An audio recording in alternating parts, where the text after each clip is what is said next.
Olá, tudo bem? Meu nome é André Logelo, faço parte da equipe de comunicação da TIP Equipamentos, conhecida TIP Form. É uma das maiores empresas de locação de equipamentos para construção, especializada em escoramentos metálicos, formas para concreto, andaimes, equipamentos de acesso e proteções coletivas. E possui ampla atuação na região sul e sudeste do nosso país. A ideia desse projeto da TIP visa trazer alguns profissionais que são destaque nas suas áreas, em especial na área da construção, para que possam compartilhar suas experiências, sacadas conosco, em um bate-papo bem objetivo. De uma forma ou de outra, vai te ajudar a entender um pouco mais do nosso mercado e da conjuntura atual. E nesse episódio de hoje, pessoal, a gente vai falar sobre o mercado de locação de equipamentos para construção civil, em especial nesses tempos de pandemia e isolamento social, né? Quais são os segmentos da construção que estão mais afetados por esse isolamento social? O que muda nas políticas de locação de equipamentos? Enfim, como está acontecendo toda essa revolução? Para falar disso, a TIP convidou está aqui conosco hoje, o engenheiro Alexandre Pandolfo. Ele é head de operações na Abrasf, que é a Associação Brasileira das Empresas de Formas, Escoramentos e Equipamentos de Acesso, e que abrange grande parte das empresas do nosso país, né? Alexandre, muito obrigado por participar com a gente aqui desse nosso bate-papo.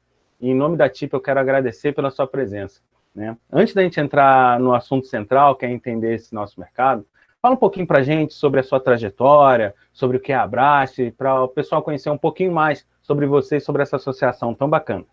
Perfeito. Olá a todos. Olá, André. Obrigado pelo convite, pela oportunidade. Pessoal da TIP aí, um dos nossos associados aí de longa data.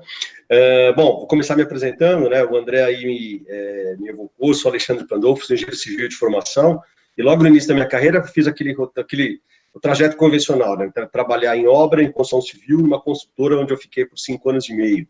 Né? Então, foi uma experiência interessante, aquela passada em obra, desde estagiário, né? Então, até onde eu tinha responsabilidades aí de tocar alguns contratos de construção aí, de escolas, de laboratórios, de condomínios de casas, né? Eu fiquei 5 anos e meio. Em seguida, eu trabalhei numa outra consultora, fazendo um pouquinho de obra pública, mais 1 ano e meio, mais ou menos, uma experiência um pouquinho diferente, né, aqui no interior de São Paulo.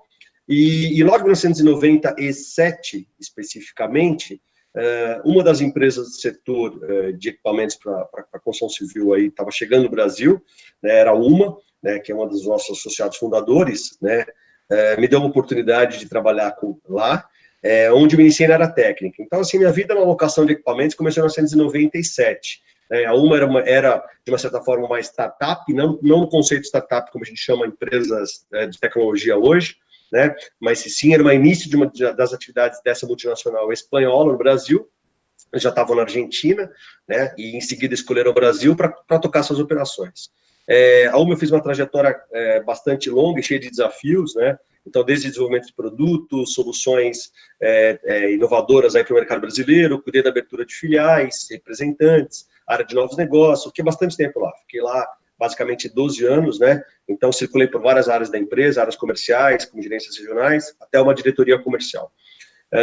Em seguida, depois da minha passada importante pela UMA, que durou até 2008, final de 2008, eu tive a oportunidade eu aceitei um desafio de conhecer trabalho na Mills, de trabalhar na Mills. A Mills é uma grande empresa do setor aí, né? Então, na verdade, líder no seu tempo, no setor, estava preparando o seu IPO, que foi sair logo em seguida, logo em 2010, né? Ela tinha feito a aquisição de uma outra empresa do setor chamada Jaú, né, que era uma empresa do setor de edificações, dos equipamentos leves, onde eu fiquei também 6 anos. Então, foi uma experiência bem interessante, uma experiência de outro porte, outra dimensão. Lá eu trabalhava muito com a área de construção pesada, com infraestrutura, era responsável pela Regional Sudeste, depois eu fui responsável pela célula de obras especiais, que tinha uma alçada nacional. Aí, como locador, eu tive depois, vim ter uma passagem em locação, uma empresa de locação de geradores também, chamada Tecnogera do Grupo Pátria. Então, essa é a minha experiência no segmento de locação, André. Ela é muito focada em áreas de negócios, em áreas de marketing, e eu fiquei muito pouco tempo no início em exclusão de obra, em projeto, que realmente não é o meu ponto forte. Legal, cara. E é bacana que tem uma experiência bem diversificada, né, nesse mercado de locação. Você conheceu vários cenários, empresas multinacionais, empresas nacionais, Sim. fusões, né, a IPO, enfim, bem legal. Exatamente. Exatamente. E essa ingresso na Brasf, como é que funcionou essa? Quem é a Brasf hoje? O que ela faz? Para quem não conhece, como é que foi essa tua chegada na Brasf e a importância desse movimento do Alexandre nas operações da Brasf? Conta pra gente, Alexandre. Perfeito. André, a Brasf, a gente teve aí uma participação importante desde o início, a gente, de repente, se conheceu lá, isso já está aniversariando 15 para 16 anos, André.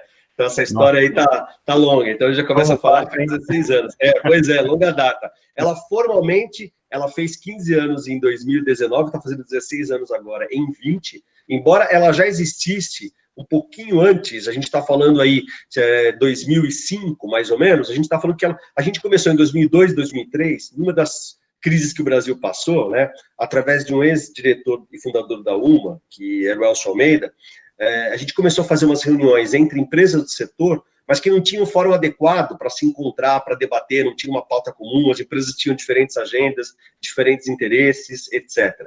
E a gente começou se reunindo, na verdade, como um grupo do pessoal da ALEC, né, que é uma associação de locadores, mas muito vocacionado em empresas de menor porte, empresas de locação de mais de ferramentas. Mais para andaime, varejo, né? Mais para andaime para o varejo, exatamente. E assim, então, existiam algumas pautas muito interessantes e comuns ao segmento das empresas que tinham a cara da Brasf, ou o desejo, as intenções da Brasf.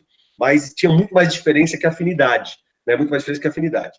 Então, isso pressupôs, né? Isso começou a construir um ambiente, né, onde 7 empresas, né, decidiram fundar uma associação setorial, né, vocacionada, como você colocou, em sistemas de forma, escoramento e acesso, entendendo acesso como andaime ou acesso mecanizado, ou seja, com as maquininhas, com as plataformas telescópicas, isso formalmente em 2005, né? Então, aí por isso que a gente está falando, perdão, 2004. Então, eu participei muito dessa fase inicial da Brasf, eu trabalhava na UMA, como falei para vocês, fiquei muito tempo, e a gente não tinha uma estrutura formal, uma estrutura constituída, né? A gente tinha um escritóriozinho, tinha uma assistente que nos ajudava naquele momento, mas a gente começou a estruturar alguns trabalhos. Pois é. E aí começamos a estruturar alguns trabalhos que foram, de uma certa forma, melhorando, se formalizando, ganhando profissionalismo, etc. Quando eu entrei na Mills, especificamente, eles decidiram fazer a contratação de um profissional do mercado, tinha trabalhado no mercado. Eu não tinha cargo formal na associação, na verdade. Todo mundo trabalhava e dava o seu tempo, sua dedicação. Aí de algumas horas por semana. Exatamente. Para tocar e colocar as coisas para andar. Quando eu trabalhei na Mills, a situação ficou um pouco mais complicada, porque eu não tinha mais o tempo que eu tinha disponível, e a associação tinha os desafios também, ela tinha crescido, e aí eu não conseguia mais acompanhar e dedicar, e entregar as demandas que ela tinha, por conta de falta de dedicação minha, assim como de outras pessoas. Então, em determinado momento, decidiu-se contratar um profissional do mercado, né, como executivo de operações, que foi o Stilson Antunes, que era um profissional que veio do mercado de grandes empresas, tinha uma longa experiência no mercado de construção civil. Um grande amigo de todos nós, né? Pois é, muito conhecido da turma toda, um cara com habilidades aí humanas muito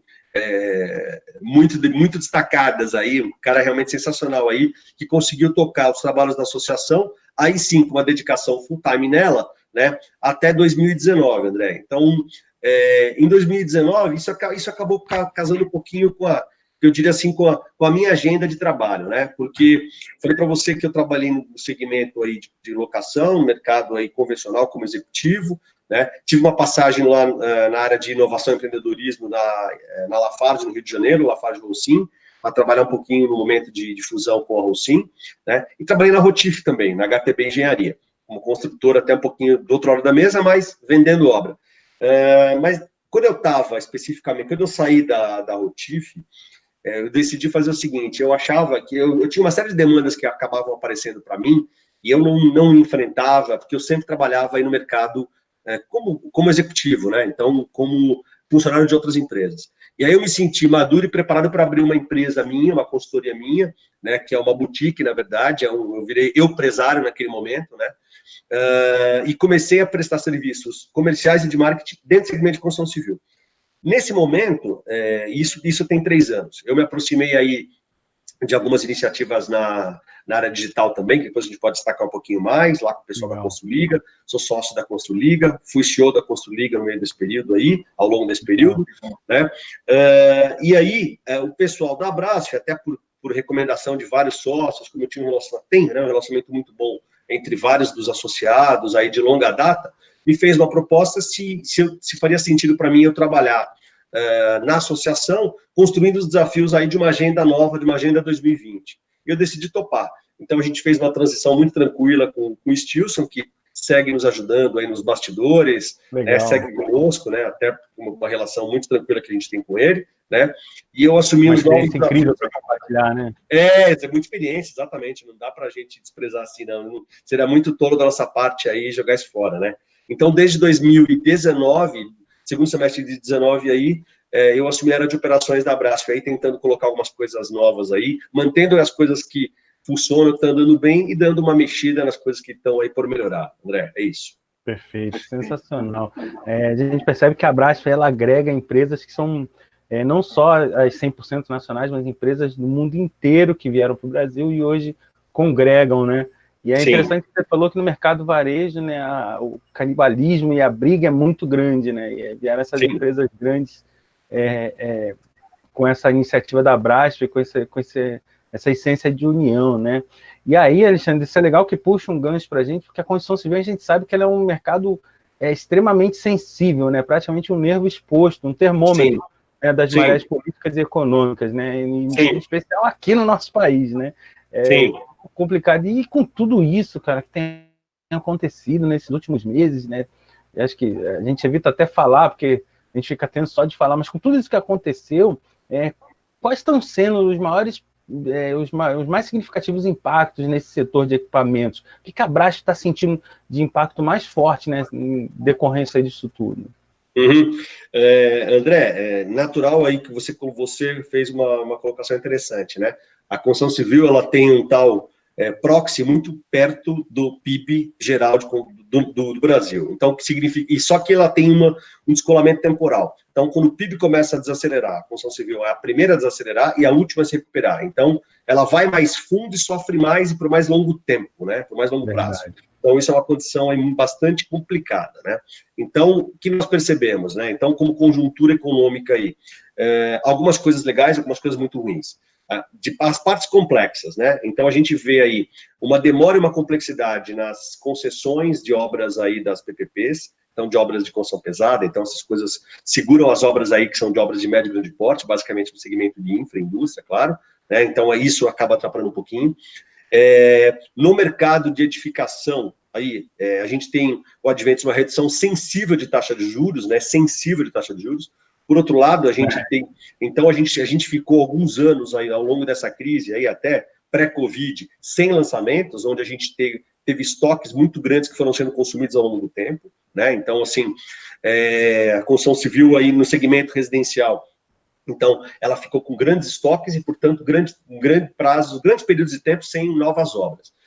Agora, eu diria para você que no começo do ano passado, no começo de 2019, a gente já começou a sentir uma inflexão importante da curva, né? A gente já começou a ter um número bastante grande de lançamentos, então empresas que estavam com 2, 3 lançamentos foram a 9, a 10, empresas que tinham um foram para 3 ou 4, etc. e tal, mudando um pouquinho essa questão dessa curva. Agora, isso tudo, de novo, pré-Covid, né? Então, esse susto Covid que a gente está agora passando, né, fez com que a gente tivesse aí mais um voo de galinha, mais um voo muito curto aí, né, e aí abatendo aí pesadamente um momento aí onde a gente parecia estar indo para uma condição bastante melhor. Então, a gente está sofrendo uma turbulência importante. Então, a gente já teve aí tem dados do pessoal da Abrainc, né, que as velocidades de vendas naturalmente aí, tanto em março como em abril, caíram sensivelmente, né, então...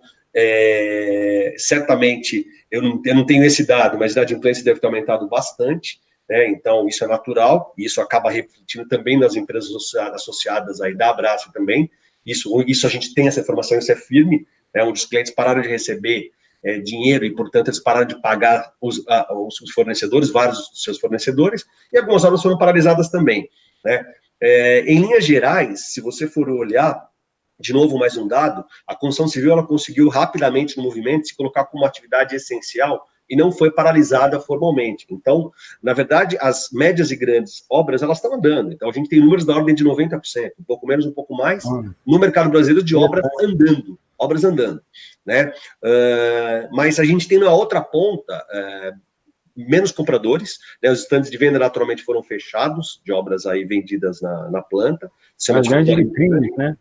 Que servem de vitrines para isso, exatamente. Então, a gente sente uma inadimplência importante e isso tudo vai acabar repercutindo um pouquinho mais para frente. Agora, a gente também tem que entender que os tempos, os ciclos de construção civil, eles são muito longos. Então, o ciclo de construção, de aprovação, de negociação do terreno, de repasse de uma obra, ele certamente chega a 36, 48, às vezes 60 meses. Né? Então, entre o momento de compra o terreno, financiamento, stand de venda, aprovação de projetos, início de obra, repasse, etc., esse ciclo pode dar facilmente aí 4, 5 anos. Então, a gente imagina que se a gente conseguisse reinventar, né, e conseguir sobreviver a essa forte turbulência aí desses meses, que a gente espera que esteja aí na segunda metade ou na parte final, né, dessa situação pandêmica, a gente consiga aí sobreviver e passar aí mais forte e sem grandes dores, sem grandes traumas, né?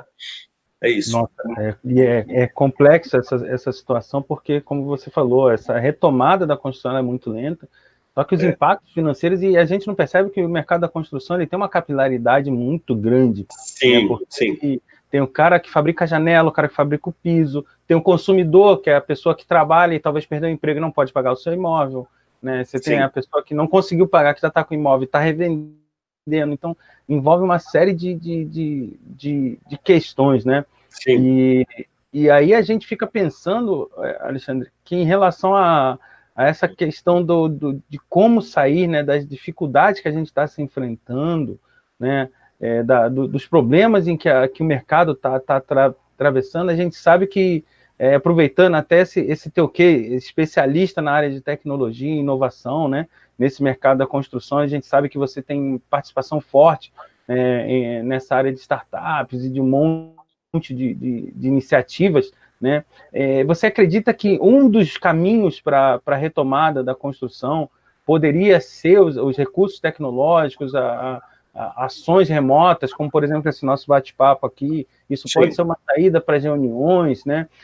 Então, a gente sabe de algumas iniciativas, né, ligadas ao mercado, como o BIM, tratativa de dados em massa, que é como a gente chama de Big Data, né? Os projetos colaborativos, onde cada um está fazendo uma parte em diferentes lugares, né? Dentro desse novo cenário que a gente vive, você acredita que essas tendências possam se consolidar realmente? Porque até então era tudo visto como o moderno, está chegando por aí. Você acha que agora já chegou e é uma tendência desse nosso novo normal? Sim. André, eu acho o seguinte: primeiro, o setor de construção civil, como você colocou, né, ele tem essa condição e essa característica aí de capilaridade, e ele é bastante importante no nosso PIB, né? Então, ele já chegou a representar 10% do PIB global do Brasil. Né? Então, hoje é da ordem de 7%, se eu não estou enganado, é o último número que a gente tem. Né? Então, assim, a gente teve uma crise em tudo, então, e a construção civil também caiu. Então, a gente teve essas duas mexidas, então, hoje deve ser da ordem de 7%, 7, 8% do PIB da construção. Agora, a construção civil representa bastante, mas é um setor muito conservador, né? É um setor que não inova, que não mantém e não transfere aprendizado, então cada obra passa a ser um protótipo, então a obra tem início, meio e fim. Quando termina uma obra nova, ela se vale de poucas experiências da obra anterior, então você não tem uma perpetuação do conhecimento de forma interessante. Nossa. Então, é um setor muito conservador, né? Então, de tal forma aí que a digitalização aí está muito atrasada nele. Então, eu nesses últimos 3 anos, como eu falei para você, aliás, 4, mas formalmente 3, eu me aproximei bastante de iniciativas aí das Consultecs, das PropTechs, e vejo e tenho visto muitas tecnologias aí que podem fazer sentido, né? E algumas delas já estão aí percolando na construção civil. Então, várias tecnologias que você colocou aí, eu acho que sim, vieram para ficar. Elas vão mudar, estão mudando a forma de trabalhar, a forma de operar, a forma de vender, a forma de ofertar, a forma de supervisionar a execução, né? Então, assim, eu vou falar algumas delas aí.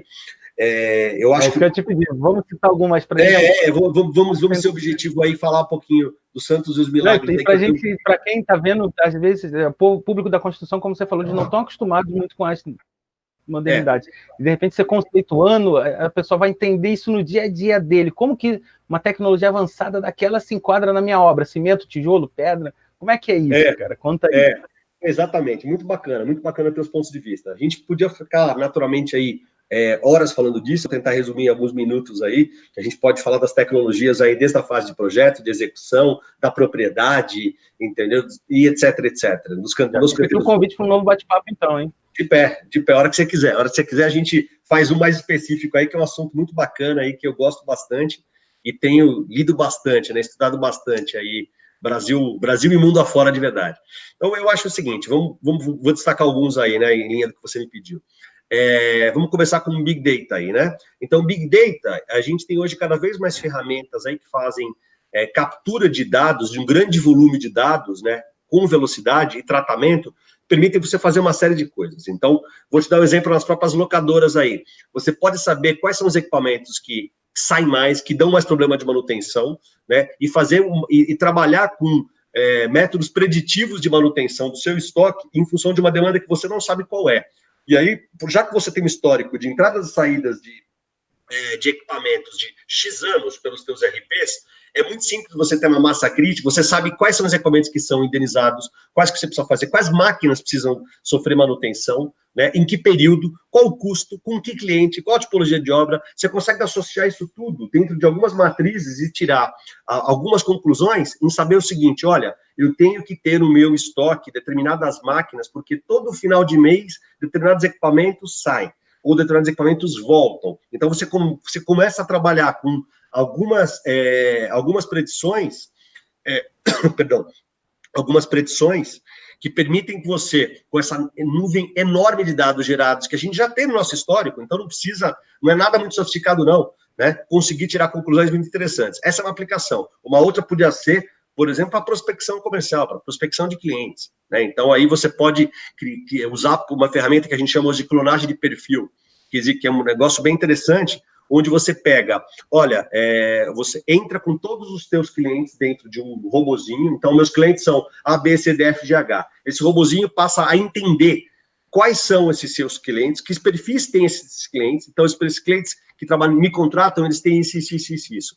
Aí eles vão em base de dados abertas e começam a buscar, olha, você trabalha com as empresas A, B, C, D, F, G, H, mas tem uma empresa aqui, M, que faz exatamente o que você, que é muito parecida com essa tua base, que não é cliente teu. Vai sentar com eles, vai procurá-los, vai atrás deles. Então, isso é muito interessante. Isso é uma aplicação, duas aplicações de Big Data. Tem a aplicação de realidade virtual e realidade aumentada aí para supervisão de obra e para projeto, né? Tem alguns sócios nossos aí, tanto nacionais como multinacionais, que já estão fazendo. Então, a gente pode uma ferramentazinha simples no celular, onde você coloca, direciona o teu celular para uma parede e ele já faz o lançamento, por exemplo, de uma forma, de painéis de forma, ou de um sistema de laje. Legal. Você consegue ver o que vai acontecer no teu canteiro de obra, quais são as interferências que vão aparecer, onde vão aparecer os apoios. Então, realidade virtual, realidade aumentada. Isso é bem interessante, né? Ferramentas de vídeo comunicação, que nem essas que a gente está usando, né? Para treinamento, para reuniões aí multidisciplinares. Você pode ter especialistas sobre determinados assuntos, Brasil e mundo afora. Isso é muito interessante, né? Isso tá mudando bem aquela história de você ter as suas equipes ou os teus projetistas embaixo da sua asa, né? Então, está mudando muito a gestão de pessoas de liderança, né, André? Então, grandes capitais também, o deslocamento de profissionais. Total. As pessoas conseguem trabalhar de forma mais produtiva, elas tiveram que levar as suas máquinas para cá, para suas casas, naturalmente, né? E cada empresa acabou, eu diria, criando uma estrutura própria, né? De manter esse engajamento, de fazer o acompanhamento dos seus colaboradores. Então, tem gente que faz uma reunião de manhã, uma de tarde, ou uma no final da tarde, ou uma na hora do almoço. Então, para dar um acompanhamento aí dos heads de cada célula de operação, para entender o que esse pessoal está fazendo, né? Então, assim, em canteiro de obra tem várias outras também, né? Tem sensores em equipamentos, sensores em elevadores, em plataformas, em manipuladores, etiquetas de RFID, código de barra, o QR Code para você fazer gestão, o QR Code para projetos também, para você manter projetos atualizados em obra também, tem startups que fazem isso. Para você não precisar mandar revisão de projeto para obra. Então, assim, você tem sempre um QR Code de cada projeto, de cada pedaço da obra, que pode ser o andaime, uma forma, um escoramento, qualquer coisa dessas, e você, em real time, o encarregado, o engenheiro, o mestre, o estagiário, o tecnólogo, faz o escaneamento de uma etiqueta, de um tag, né, e tem o projeto, que ele busca o projeto na nuvem em real time, a sua última versão. Então não tem mais aquela história de tirar cópia, mandar, motoboy, devolve, retira o jogo anterior. Então, corre lá, né? Vai na copiadora. Devolve, para a obra, vamos revisar que a montagem está errada, né? Pintou uma interferência. Então, interessantíssimo. Então essas ferramentas aí, tem umas bem simples também que já estão começando também, acho que demoraram demais para entrar. Vou te dar uma aí, assinatura digital de contratos. Né? Então, a assinatura digital é algo absolutamente simples. Eu diria que tem. Eu conheço só 2 ou 3 empresas que estão usando de forma adequada isso. Imagina, você pegar um contrato, uma via física, imprimir, mandar para alguém assinar, reconhecer firma eventualmente. Então, é um negócio que é muito antigo, e eu acho que pode chegar... A questão da sustentabilidade também entra aí, né? Total, né, André? Total, não tem cabimento isso. O que gera de papel, de burocracia, de pegada de carbono, de ineficiência... De ineficiência, sabe? E de prazos desnecessários, porque aí a sua própria eficiência ela é uma pedra no seu próprio sapato. Você coloca uma pedra, que você cria um processo ineficiente, e aí a sua empresa faz o seguinte: olha, o cliente não assinou o contrato, eu não vou liberar material. Aí o contrato está no motoboy que está levando para não sei aonde, que vai passando no cartório, você perde de 1 dia, 2 dias. Quanto não vale isso? Verdade. Quanto não vale isso? Quanto você não agrega isso, André? E até o tempo de negociação também é encurtado, né? Porque você tem todas essas ferramentas, além da assinatura, você tem reuniões digitais, então processos contratuais que demorariam, de negociação que demorariam semanas, às vezes em dias você resolve. Em dias, exatamente. Revisões, não tem mais... Uma outra coisa bem bacana que também a gente observa, e eu sei que é uma especialidade sua, né? Que você tem conhecimento amplo nessa área de projetos colaborativos, né? Como que o cara que está fazendo equipamento, ele casa com o projeto de estrutura e que depois vai o cara das instalações, e como é que esse trabalho remoto, como é que ele funciona, como é que encaixam-se, né, se entrelaçam essas diferentes fases de um mesmo projeto arquitetônico estrutural, eles se encaixam dessa forma remota, como é que será esses próximos agora, impedido de se ter reuniões presenciais com calculista, com arquiteto, como é que vai ficar isso, cara? E entre os equipamentos... Eu confesso para você que eu acho que isso é muito uma questão muito mais cultural do que prática e real. É muito mais um preconceito de você. Primeiro, que como o mercado tem essa característica conservadora, as pessoas, os profissionais que estão dentro dele, eles tendem a ser conservadores tanto quanto ele. Então, não querem mudar seus processos, não querem mudar o que vem fazendo. Então, assim, reunião de coordenação de projeto, coordenador de projeto, aquelas que tem que juntar a agenda de 3, 4 empresas e de especialistas, cada uma hora de um lugar, tudo muito demorado, muito custoso, muito burocrático, né? Eu acho que isso em grandes empreendimentos, em grandes negócios, né? Eu tive a oportunidade de passar lá um tempo lá na Rotif, na HTB Engenharia, isso já é feito em grandes projetos há muito tempo. Então, assim, você imagina a complexidade que tem numa termoelétrica, numa papeleira, numa siderúrgica, numa grande indústria. Isso já é feito há muito tempo. Então, assim, você tem reuniões, às vezes, com projetistas e com escritórios que estão em 3 endereços do mundo. Tem uma complexidade, às vezes, de fuso horário, que às vezes você tem problemas, você tem projetistas que estão da Europa, às vezes alguns da Ásia, um fornecedor da Ásia, e às vezes você tem fuso horário de 12, 13 horas. Então, assim, alguém acaba sofrendo, às vezes, para manter essa agenda ou tem que madrugar, né? Ou alguém acorda muito cedo, ou alguém fica até muito tarde aí para essas reuniões acontecerem. Verdade. Mas tem muita ferramenta bacana hoje, André, tem muita ferramenta bacana hoje, o BIM também está aí, está mais acessível, está mais fácil, tem mais biblioteca aí, então acho que a própria concorrência aí, existem vários marcos legais acontecendo, colocando o BIM como ferramenta também necessária em obra pública, como você deve saber. Então, o que acaba mobilizando empresas e seus projetistas aí em direção a isso. E você pode somar isso também com óculos, cara. A gente botando um pouquinho mais de tecnologia, você pode trabalhar isso com o Riff, com o HoloLens, e trabalhar, e cada um dentro de uma sala do seu escritório, da sua casa, ver o projeto, enxergar o projeto com óculos em 3D também, né? Então, aquelas discussões das interferências que você falou, né? Vou lançar um pilar aqui, tem uma tubulação aqui, ou tem uma torre de escoramento aqui, como é que vai ficar isso aqui, um vazio aqui, um apoio, o terreno, a topografia, etc. e tal.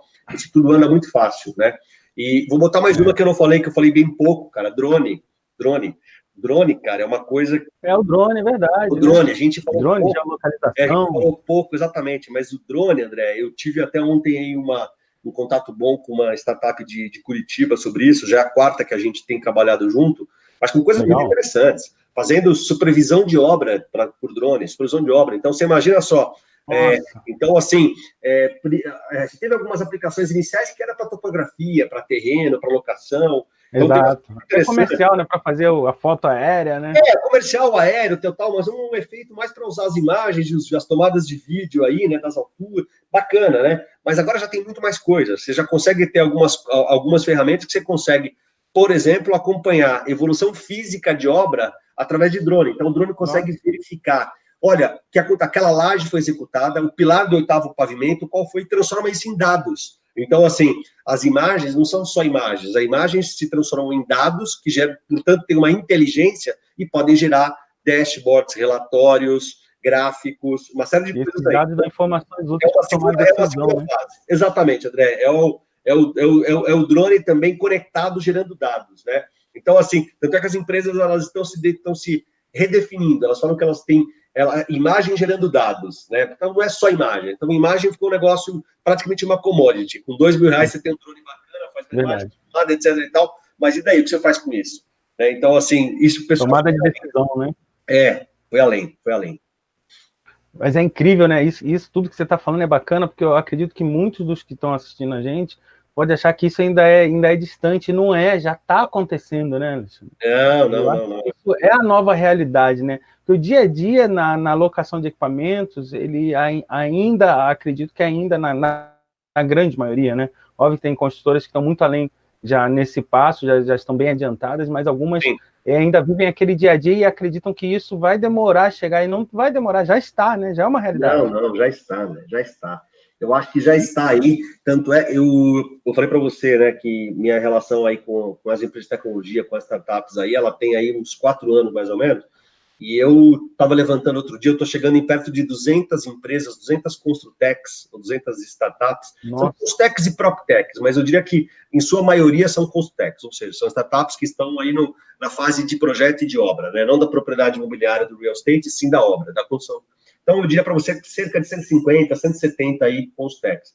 E eu vi muita coisa interessante, né? Então, empresas aí que desde segurança, manutenção, gestão de equipamentos, né? Então, empresas que fazem gestão de inventário, cara, gestão de ativos, né? Com etiquetas, com tags, usando Bluetooth. Então, assim, são grandes desafios, equipamentos, né? Principalmente escoramento. Para máquina super complicado, entendeu? Para elevadores, para gruas, guindastes, plataformas, manipuladores, né? Então, isso tem... Então, para gestão de estoque, isso tá rodando em vários clientes, entendeu? Essas empresas que estão aí trabalhando com realidade virtual e realidade aumentada também, tem vários. Eu posso depois compartilhar com vocês algumas dessas coisas aí. Várias. A parte de drones também, de Big Data tem algumas também. Tudo isso muito, muito real, né?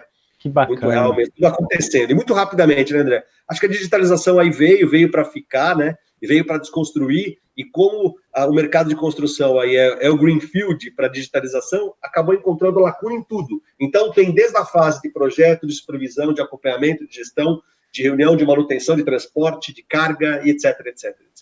Né? Quer ver uma outra coisa interessante que estão começando a testar, que o pessoal não acredita? Exoesqueleto para fazer carga e descarga manual. Nossa. Então, assim, é um negócio... Olha a abrangência disso, cara. Olha a abrangência disso. Então, assim, olha, porque... A preservação do ser humano, a otimização de tempo. André, no passado, você também trabalha com isso há bastante tempo, conhece o que você podia fazer? Você tinha a famosa carga manual no braço, no arroz e feijão, ou a famosa carga mecanizada, que você tinha lá uma empilhadeira, uma pontezinha, uma montezinha rolante, né? Uma gruazinha, fazer esses transportes. Aí, porra, no meio do caminho, cara, você acaba limitando, porque um ser humano consegue transportar lá, tem uma capacidade baixa de sair. A gente trabalha no segmento com aço, porra, com alumínio, mas com peças que pesam 20, 30, 40, 50 quilos, né? Então, bem complicado. Então, já existem algumas empresas fornecendo exoesqueletos que estão transformando, na verdade, profissionais de construção civil humanos em quase robozinhos, né? E a capacidade de carga que... exatamente. Vão a 120 a 150 quilos.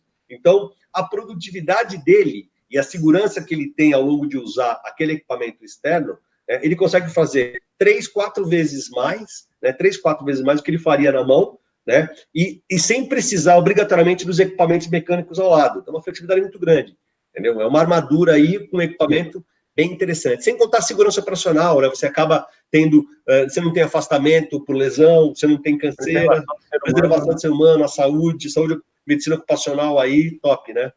Muito legal. E o mais engraçado disso tudo é que a gente acaba, à medida que você vai falando, a gente vai contextualizando um cenário futurístico, que não é, já é presente, né? Eu acho que o futuro está aí, viu, André? O futuro está aí, não é? Legal, cara. Que bacana, cara. E esse dia a dia, Alexandre, das locadoras, né? A gente está falando do que está muito próximo de acontecer, mas no dia a dia mesmo da locação de equipamentos, né? A gente sabe que sempre tem aqueles cuidados especiais, né? Com cuidado que a gente tem que tomar com os equipamentos, né, aqueles problemas de gestão do equipamento na obra, né? A carga, descarga, como você falou agora, né? Hoje isso ainda é feito muito manualmente, a gente depende do ser humano, do estado de espírito que aquele ser humano está, do estado de espírito que aquele montador está na hora da montagem, da desmontagem. Né? Então a gente tem aqueles cuidados básicos que a TIP ela sempre procura culturalizar, fazer treinamentos, enfim.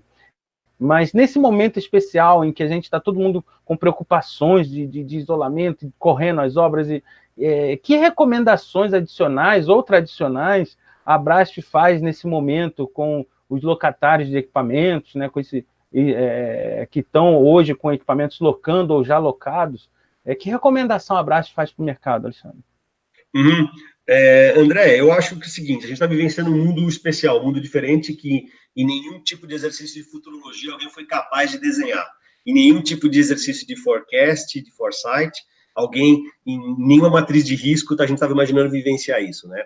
Então, eu acho que nessas horas a gente precisa fazer algumas coisas, né? Algumas lições de casa aí, né? Então, primeiro, zelar pelas suas equipes, então, assim, fazer com que cada colaborador seja tratado, ter uma condição de trabalho segura, bacana, né, com condição de higiene, de afastamento, né, então, de acesso, de ferramentas de trabalho adequada, então, pensar que reuniões presenciais evitadas, zeradas, né, então, passando para digital, né, então, os pontos de contato minimizados, né, reduzir turnos dos refeitórios das empresas, né, tentar diminuir, melhorar as questões dos contatos, né, para fazer que, primeiro, que você tenha uma operação que seja preservada. Até como sugestão, a própria Brasf soltou uma cartilha, uma carta de recomendações para os seus associados, e também para os seus não associados também está disponível, com recomendações aí de um mundo aí pós-Covid, do tal novo... Tá o link aqui embaixo. Exatamente. O pessoal pode consultar a cartilha da Brasf. A gente pode colocar exatamente isso, boa.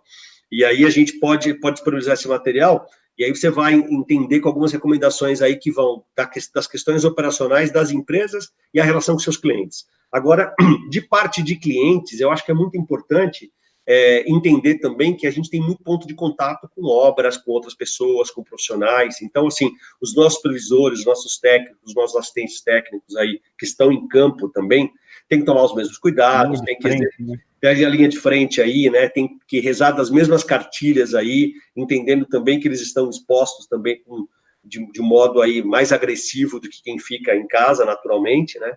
E acho que é bom se aproximar do cliente, entender as demandas, se estiver tendo algum tipo de problema, flexibilizar determinadas condições, né? Então, ele pode estar tendo alguns problemas aí também financeiros, é interessante você se aproximar.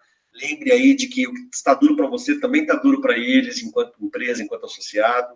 E é interessante que isso, como vai passar, naturalmente que vai ser lembrado quem contribuiu, quem estava no mesmo barco, quem contribuiu nesse momento, né, André? Então, isso acho que é importante aí. Fundamental isso. É uma recomendação aí para a turma, né? Acho que vão ser os que vão ser lembrados. Você falou uma coisa muito forte, vão ser lembrados aqueles que foram parceiros, né? Isso aí. Eles tiveram que estar lado a lado, e é fundamental, a TIP busca isso mesmo, culturalizar os seus clientes e parceiros, a dar as mãos mesmo nesse momento, né, tão delicado que a gente está passando. E quando imagina aí também que o seu tempo tá curto aí, né, já está chegando ao fim aí, a gente conseguiu essa horinha de bate-papo com você sensacional. Imagina. Já fica aqui um convite para a gente voltar a falar dessas tecnologias, que eu acho que tem muito que se falar, a gente exemplificar, vamos fazer um baita bate-papo. Vai estar aqui embaixo, a TIP vai disponibilizar os links de todas essas referências da Brasf que o Pandolfo falou com a gente, né?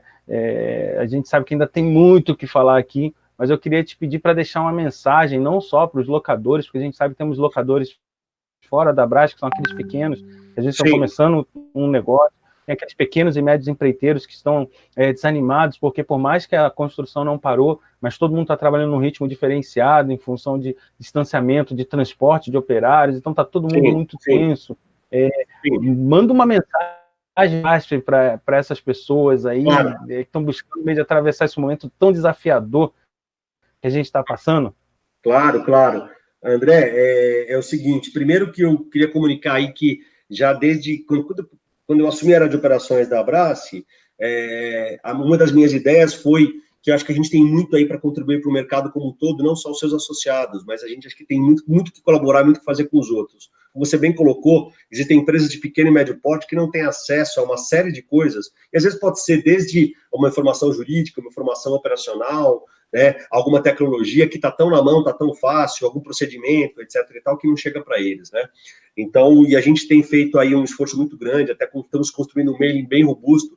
Peço aí para você, caso você, empresa do setor de andaime, forma, escoramento, acesso, né, que não seja associado nosso e queira conhecer um pouquinho melhor e queira se aproximar, manda e-mail para a gente, se cadastra lá no site também para você receber alguns materiais.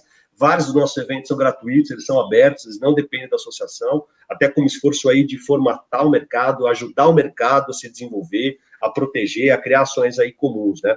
E aí eu acho que como recomendação para passar para a turma, eu acho que a gente tem que olhar para dentro de casa, né, e olhar oportunidades, buscar oportunidades de melhora e perceber que o que a gente vinha fazendo, como existiam ou como existem ineficiências e como tem ponto a se melhorar. Como a gente pode fazer diferente? Acho que nada como uma chacoalhada dessa para questionar a gente, os nossos dogmas, os nossos valores, os nossos preconceitos, né? E as nossas opiniões tão duras que nessas horas elas valem muito pouco. Elas valem muito pouco. Então, vamos olhar os nossos processos, as nossas pessoas, como elas podem, como é legal poder deixar um colaborador trabalhando em casa, trabalhando melhor, né? Sem precisar andar 1h30 de transporte público, né?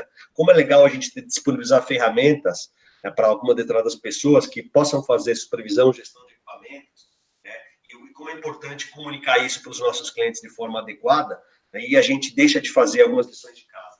Como a gente diminuiu esses pontos de contato, a digitalização passou a ser, assim, uma espinha dorsal disso tudo, né? Então, lembrar que isso é cada vez mais acessível, a gente tem smartphones aí praticamente disseminados aí para todos, né? A internet aí é muito comum, né? Não é absolutamente, não é 100%, mas é muito. Então, toda obra tem conexão à internet, todo cliente tem internet, então você pode estabelecer jornadas de relacionamento, de contatos, de informações, né, de envio de projetos, né, de reuniões com eles, todas digitais. Então, acho que olha as oportunidades e tenta fazer diferente, aproveita isso, e quando virar a chave de novo, quando o novo normal, se é que isso vai existir, né, o novo normal não vai existir um dia assim que acaba, né, agora tá tudo, não. Mas, assim, o que vai ficar disso? Que fiquem as boas lições, né? Que fiquem as racionalizações, né? Que fiquem os bons processos, que fiquem as coisas que estão dando certo, né? E não vamos esquecer das pessoas, que elas estão na alma disso tudo, né? Verdade. É isso aí. É o ser humano acima de tudo, né? Acho que essa é a grande sacada. E Alexandre, em nome da TIP, eu só tenho a te agradecer por esse teu tempo aqui com a gente. Acho que foi extremamente enriquecedor. Te peço que esse seja apenas o primeiro de muitos, porque temos muito ainda o que falar, né? A TIP quer dar exemplo da Abraço, que a TIP segue as premissas da Abraço, ela quer também culturalizar o mercado, contribuir, dar essa contribuição de trazer conhecimento, trazer cultura, e você aí inaugurou essa nossa série aí com chave de ouro. Queria te agradecer imensamente, em nome da TIP, pela sua participação, e já contar contigo para próximos aí. E você que está assistindo a gente, se tiver alguma dúvida, quiser mandar alguma pergunta para o Alexandre, vão estar todos os links aqui, tanto na tela você está vendo agora, quanto nos comentários, né? Comente, compartilhe, mande suas perguntas, me comprometo a levar essas perguntas para o Alexandre, e a gente prepara um novo programa aí, trazendo todas as suas dúvidas para que ele possa esclarecer. Sendo mais uma vez, muito obrigado a você que assistiu a gente até aqui, curta, compartilhe, e até a próxima. Obrigado.